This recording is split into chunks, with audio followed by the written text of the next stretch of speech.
¿Y si el mayor genio del mundo antiguo no fuera solo un hombre, sino un mago? A ver, pensemos en esto un momento. Esa pregunta lo cambia absolutamente todo. Nos obliga a mirar la historia de una forma completamente diferente, no como la que nos han contado, sino como un lugar lleno de secretos y de un poder que apenas podemos imaginar. Soy el narrador, y esto es Crónicas Olvidadas. Hoy vamos a desvelar juntos el misterio de Imhotep. Vamos a bucear en los registros que han sobrevivido milenios para separar al hombre del mito, y luego para descubrir que detrás del mito hay una verdad todavía más asombrosa. Para empezar, vamos a situarnos. Hablemos del Imhotep que la historia oficial reconoce, un hombre con un talento tan prodigioso que parecía desafiar cualquier límite humano, un constructor cuya visión literalmente estaba pensada para la eternidad. Lo que es alucinante de esto es la concentración de genialidad en tan poco tiempo. En apenas 2 décadas, Imhotep no solo redefine un cargo, el de visir, sino que prácticamente inventa 2 profesiones enteras que darían forma al futuro. Arquitecto, médico, un polímata como no ha habido otro. O al menos eso es lo que siempre nos han contado. Pero claro, para entender de verdad a Imhotep hay que entender el mundo en el que vivía. Y no era el Egipto de los documentales, ¿eh? Era Kem, como lo llamaban sus habitantes. Una tierra donde los dioses y los monstruos no eran cuentos para dormir, eran presencias muy reales y muy aterradoras, que caminaban por la misma arena que ellos. Fijaos en esta lista. Aquí no estamos hablando de leyendas, estamos hablando de una ecología sobrenatural. Set, el vampiro, y su rival Osiris, en una guerra eterna. Los Bubasti, esos místicos felinos, y los Mokoleke, reptiles divinos que interactuaban con los humanos. Y, por si fuera poco, los caminantes silenciosos, hombres lobo que protegían el equilibrio. Ese era el caótico escenario en el que Imhotep tenía que trabajar. Y para que nos hagamos una idea del nivel de poder del que hablamos, tenemos esto.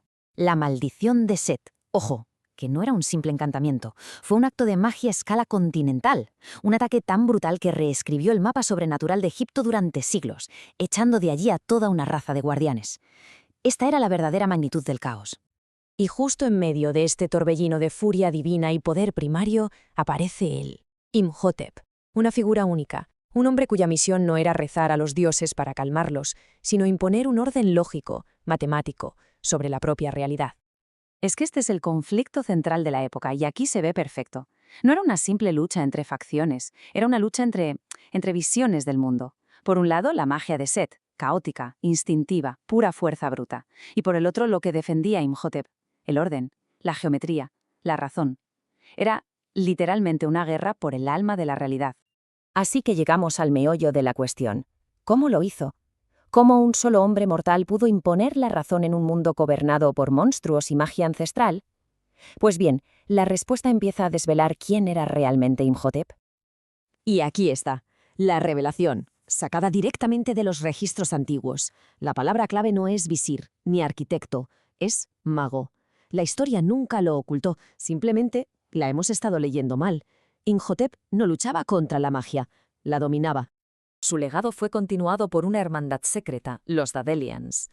Y fijaos bien en su método. No buscaban hechizos en libros polvorientos, buscaban el poder en las matemáticas, en la geometría, en la astronomía. Para ellos y para Imhotep, la ciencia no era lo contrario a la magia, era su forma más pura, más elevada y precisa. Y claro, esto lo redefine todo. Su mayor logro, las pirámides, ya no son solo tumbas. Eran máquinas, auténticos motores de realidad construidos para canalizar las energías cósmicas, alineados con las estrellas no por decoración, sino por pura funcionalidad. Eran la cumbre de su tecnomagia. Entonces, ¿qué significa todo esto? Pues significa que el origen de lo que hoy llamamos ciencia es mucho más extraño y místico de lo que nos atrevemos a imaginar. Implica que esa separación que hacemos entre el análisis lógico y el poder arcano es una invención moderna. En resumen, su verdadero impacto fue este. No separó la ciencia de la magia, demostró que eran lo mismo.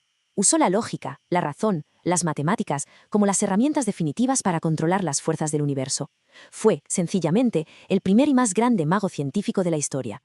Y esta cita de la época lo confirma. Durante casi 2000 años, en vida de Imhotep y mucho después, la ciencia y la magia no eran fuerzas opuestas, eran simplemente caminos, 2 formas paralelas de explorar y entender los secretos del cosmos. Imhotep no eligió un camino, él caminó por los dos a la vez. Y esto nos deja con una última pregunta, que es casi una advertencia. Si el mismísimo origen de la razón, de la arquitectura, de la medicina, está arraigado en la hechicería, ¿qué otras verdades fundamentales sobre nuestro pasado hemos decidido ignorar? La historia está llena de secretos como este, y hay muchas más crónicas olvidadas por descubrir.